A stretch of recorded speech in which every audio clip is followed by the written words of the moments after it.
Shit, that was close. Oh. So this is Che Guevara, right? We should get this piece of shrapnel to Narva. Che Garza. Have it checked out. Sure. Hopefully it'll give us a lead on the arc towers. So we've brought back Lazy Fire since I think the videos we had Lazy Fire on Killzone 1 may have left a bad impression. So welcome back, Lazy Fire. I watched the rest of that Killzone LP, and that left a bad impression too. So, fair enough. It did not look like a fun game, and you guys did not sound like you were having fun with it. Well, that's about to change. Did you play this all in one session late at night one weekend too? We scrapped that footage since it was tired late night footage. This is a fresh run. We just laid out over the rebar like it's gonna sound.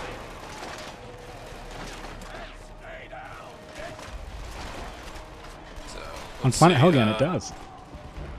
Yeah. So it's a. So Lazy Fire. Oh, go ahead, please.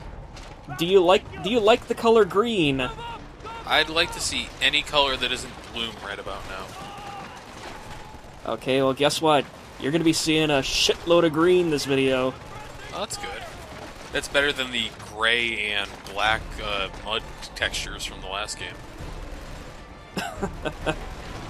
Guerrilla Games starts leaning towards a black and white aesthetic with colored highlights in the Killzone games. Unfortunately, they're only beginning to realize it in Killzone 2. It's not really until Killzone 3 that they really sort of embrace that.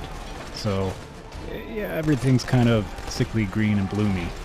A little bit. It's not as bad as the first game. Green tint to the red dot sight, I can see. The green on green makes it very easy to tell where you're aiming, I'm sure. The glowing red eyes help. That's, thank goodness for the Helghast uniform. They're very smart, too. Look at them. Yeah, they've sort of figured out cover in this game, but yeah, no, they're still working on it though. They haven't perfected it yet. When you play them on elite difficulty, the AI is pretty punishing. So I'm sort of holding my tongue because on higher difficulties they are really, really clever. This is Trooper because I have never been able to beat this game on elite difficulty. Well, that might be your problem right there. The whole grenades don't go through windows thing. Yeah, you shoot out the glass first, then throw it through. My bad. Yeah, that really breaks all the logic from other games, though, too. 'Cause, like, every game now, you can just toss a grenade through a window, no problem. What's that? Oh, jeez. No grenade indicator, huh? Nope. No, unfortunately not. The grenades flash, but there's no actual indicator on your HUD. So that actually kills me a couple times in this playthrough. If I'm remembering correctly and not thinking of the scrapped late night playthrough we did. It was so bad you've wiped it from your memory. Well, that's the thing. I've still got all the footage from it, so it might be showing up eventually. Death reel. But anyways, yeah, that no grenade indicator.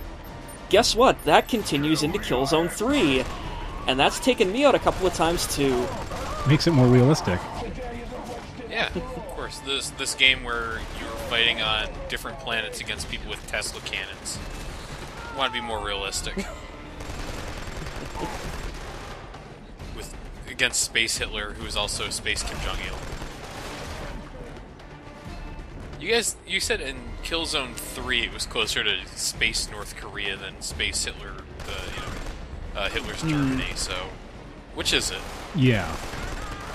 It's an amalgamation. It's like they took every dictator and sort of threw them into a melting pot and mixed it around and threw it back out, and that was Planet Helgen. There's going to be a little bit of every major totalitarian dictatorship. Yeah, it's basically here's how it breaks down. It's Korean art, architecture, and culture. It's the German military, Nazi German military, and then like Stalin's Russia's political landscape. That's how Helgen is essentially broken down in the Killzone universe. And the leader's Mussolini. Ah. Where's Pol Pot fit into this? In the opening video, they re-educate their own people by executing them. Ah, well, that is really the most efficient way to do it. You don't have to pay for schools that way. So let me ask this, because I'm a big stickler on gameplay stuff, and do they make it a little easier to actually use the decent weapons through the course of this game than they did in the first Killzone game? Absolutely. 100% Oh god, yes. I'm glad that you guys had the same answer. Yeah. Oh god, yeah. The ISA rifle's better. The Hellgas rifle's better. And I think, correct me if I'm wrong, you also get super weapons in this game very easily, don't you? There's a couple fun... I wouldn't say very easily, because they're sort of area-specific. But yeah, there's some fun super weapons to be had. The pistols in this game are actually useful, because they don't depend on having very limited rare ammo. They just have infinite ammo. Grenades are useful, because they cook at a decent speed. Huh. Yeah, I saw that. There wasn't like a 3-day countdown to see if you were going to throw a grenade or not. Yeah. And there's also this. The knife. Yep. Perfect. You always have the knife, and it's crazy overpowered. And you don't need to wait for a prompt either. You can just go ahead and melee people. Whoa. Let's not get crazy here. Yeah. Sadly, though, they took that out of Killzone 3.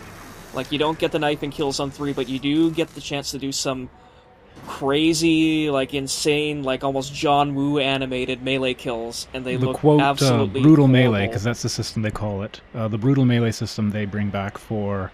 It's actually Killzone Mercenary and Killzone 3. Although it is, you need to wait for a prompt, it works much better, it's much fluid. It feels like a standard FPS melee, rather than the mess that they had in Killzone 1. And like each enemy, and based on like the conditions of where you are, like has a unique animation. So like you could run up to a Hellgas, just drop your gun, and push both your thumbs in through their eye holes and crush their skull like the Mountain style from Game of Thrones. Like, spoilers. Couldn't help it. Sorry. Hey, look, you don't have to climb down fucking ladders anymore either. nope. No, you can jump in this game, that's new. Yeah, you can jump. See, we told you could jump, and guess what? You can jump. Wow, you guys That was a big thing. just- People complained, and Guerrilla listened, and they added a jump button. If that was that would be hilarious if that was like their only improvement from the last game. It's basically the same game. We added a jump button. I don't think there would have been a Killzone 3 if that was the case. No. There are studios will probably would have burned down pretty quickly. Over here! So we found our buddies again, Rico, whom you remember from Killzone 1, and Natko, our new character. His personality is huge dickhead. Look at that spine. We got company!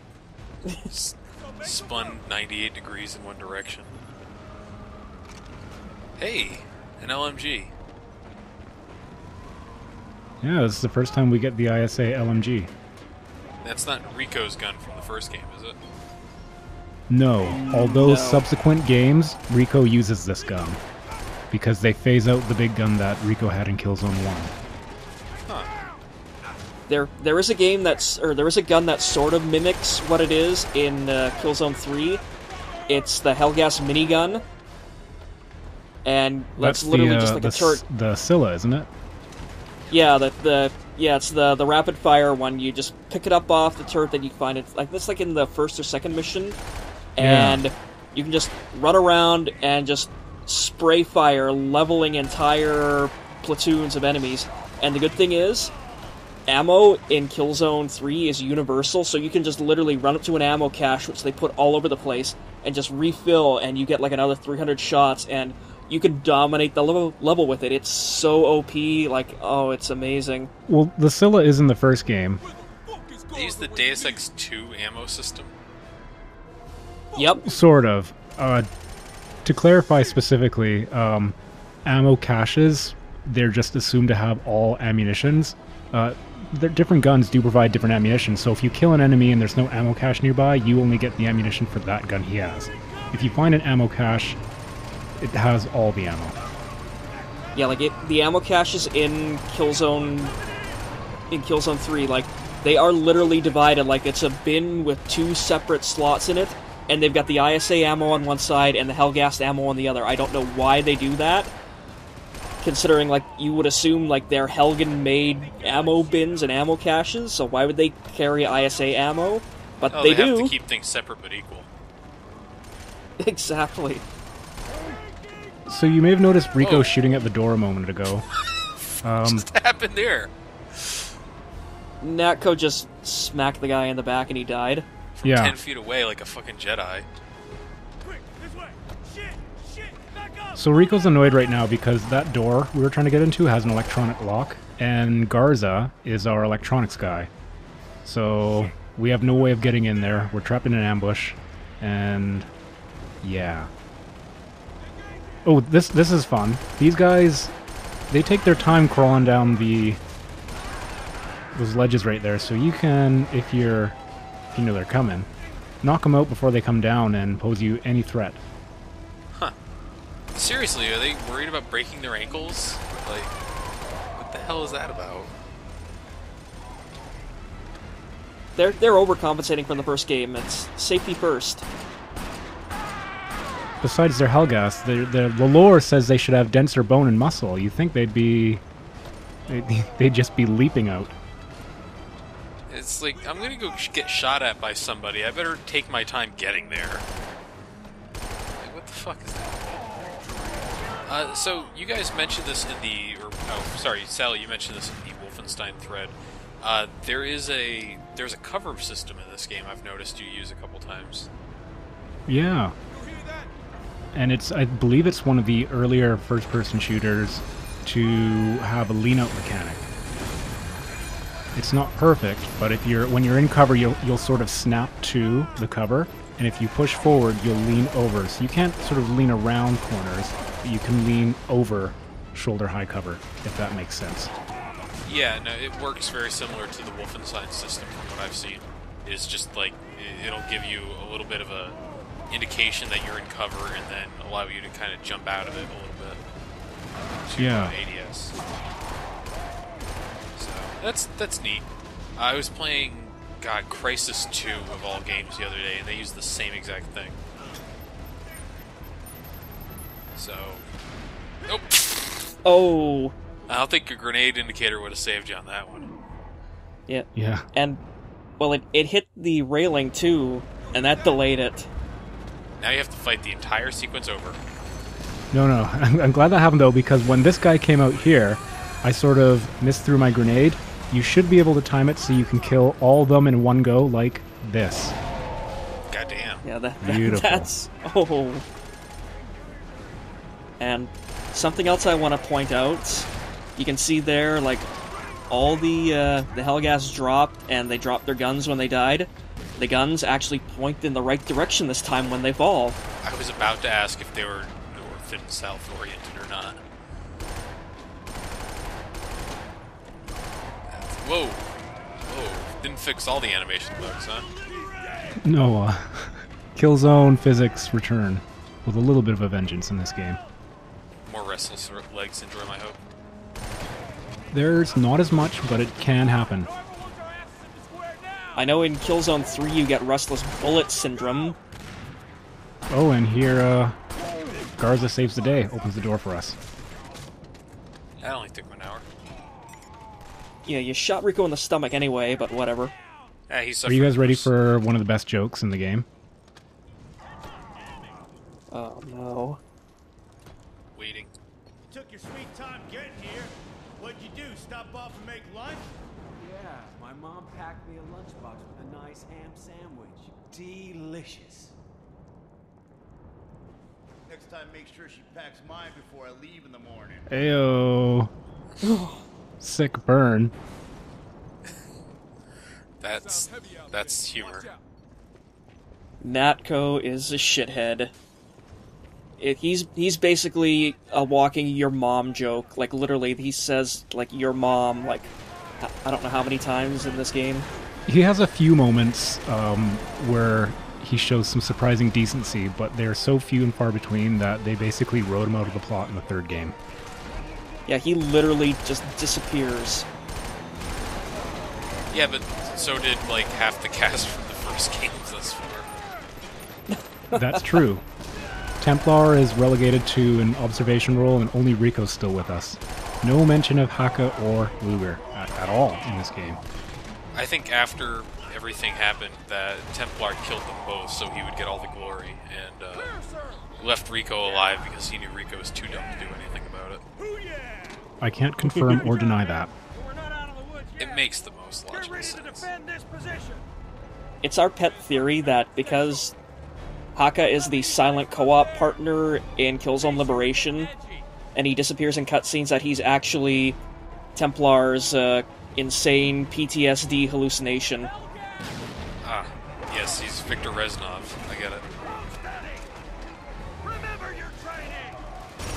So we're back with our convoy. We're back with Captain Narville. This was the square at the beginning of Mission 2 when we first landed. It was under heavy fire and Narville had us sneak around with Garza to knock out the arc cannon. We're back. The square is in our hands, but now the Helghast are making a concerted effort to take it back from us. The entire game is just defending and retaking the square. That's not entirely inaccurate. However, I think Killzone does a pretty good job of making the whole attack and defend thing enjoyable. Yeah, like that's why there's the 2 in the title. It's not Killzone 2, it's Killzone Squared. Ah, perfect. I was wondering about that. It seemed like it was a little off in terms of spacing. Did you just revive a computer-controlled ally? Yes. You need to do that with your allies now. They're invincible in that they won't die, but they can be injured. So right now, Rico, Narville, Garza, and Natko, my 4 AI buddies who are important, rather than die like the nameless mooks, they will collapse and request healing. Which you do by running up and using a little space laser. Are you able to progress without them? Could you just leave Rico lying on the ground bleeding out? You can, Yep. but if you cleared all the enemies, he'll get up on his own. Sort of, That's... he's caught his breath, right? Yeah. Well, those bullets really took a lot out of me, but I had a lot of time to recover. So it more or Yeah. less the Star Wars Knights of the Old Republic recovery system. No? Yeah, that's pretty much exactly it. When you describe something so perfectly that people go silent, you know you've done something right. Yeah, it's... no response, oh. They even have like a sort of a snappy post-death recovery line too, like they do in Dragon Age. Neat. This would be a lot better if it was a Dragon Age game. I'm just saying, think about it. Yeah, because Rico should totally be a romanceable character in this game. I'd romance Rico. Find me a game where you shouldn't be a romanceable character. I like That these guy guns had you because you dead can to actually rights. take cover behind them. Sorry? That guy had you dead to rights, and he just kept shooting the gun, like, armor. Are you okay? Are you gonna shoot out the dropship? Yeah, they're basically armored tanks, so I won't be able to shoot down with just a machine gun, but here's something I don't like about the turret. That SMG guy was actually injuring me, but there's a glitch where the sort of blood ring that appears around the screen when you're injured will not appear when you're mounted on a turret. So you can't really tell when you're getting injured, although I was, and he probably nearly killed me. There's no controller feedback on that? You won't because notice you it. couldn't tell because the turret's going off. Yeah. I've spent so long without controller feedback that I don't even know what to say about it anymore, so... Well, one thing, like, I was trying to, like, egg him on, like, even though I couldn't change a damn thing in the video, like, to shoot down the dropship. But I guess, what are they too armored in Killzone 1 that you can't shoot them down? You Or can shoot them Killzone down 2? in all Killzone games, but if you don't have explosives, there's not much point to it. If I had an actual anti-aircraft machine gun, sure, but this is an anti-troop machine gun. It wouldn't do much to them. Okay, because I was going to say the minigun in Killzone 3 can take those things out with it, like, I don't know, a couple seconds of sustained fire. No, this thing would overheat. Oh, so here's our little ski lift. bringing in more troops. Yeah, the famous. And I'm just Helgen going to pop them out Steelers. as they come. Seems like a poor choice for troop transport, to be honest with you. Yeah, they're coming out one at a time from the one side. Yeah, this is a low point on Helgast military history.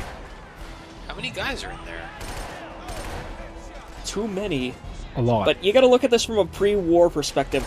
Like, that was jury-rigged into a troop transport before the Helgen, or before the invasion. Like, really? Like, that thing was probably just like a Disneyland people mover type thing in peacetime Helgen, you know?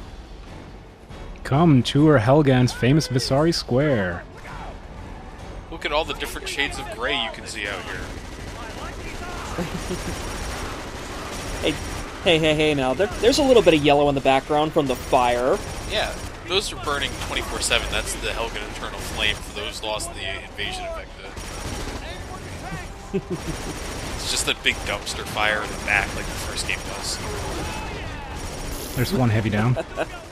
So the heavies are giant armored guys with huge miniguns. You can't hurt them head on. If you shoot them in the head, though, it'll sort of make them dizzy and they'll sort of flail about, exposing their backside, at which point you can shoot the explosive tanks, killing them. That's one way to get Natko off the turret. Yeah. I'm such a good squad member, I keep reviving all these guys I knocked down. I did that on purpose. Nako's in my way. It's like a sort of your guy is gonna get a reputation around. It's just like, yeah, he keeps fucking nailing me in the back of the head until I get out of his way. Then he brings me back up, steals my gun. That's probably the reason. Oh yeah, that's probably the reason why Natko quits the squad in Killzone 3. Because he's just tired of Sev just knocking him out, giving him a concussion, and reviving him. I couldn't take all the your mum jokes.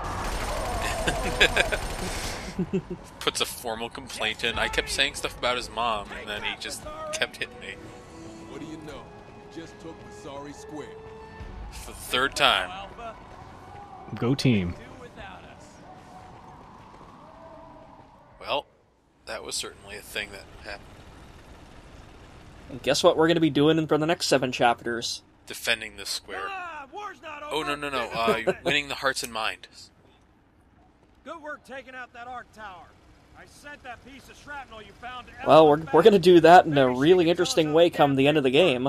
Right now, we need to get that convoy to the So bridge you guys and gonna stop join the this. other characters from Secure Gears of around War the after palace. this episode, You or two, watch the flank. You got point with me. They went on ahead. This is the side story. I'm getting flashbacks No is one all. called a timeout. Move. Like the art direction and look, Marcus Phoenix.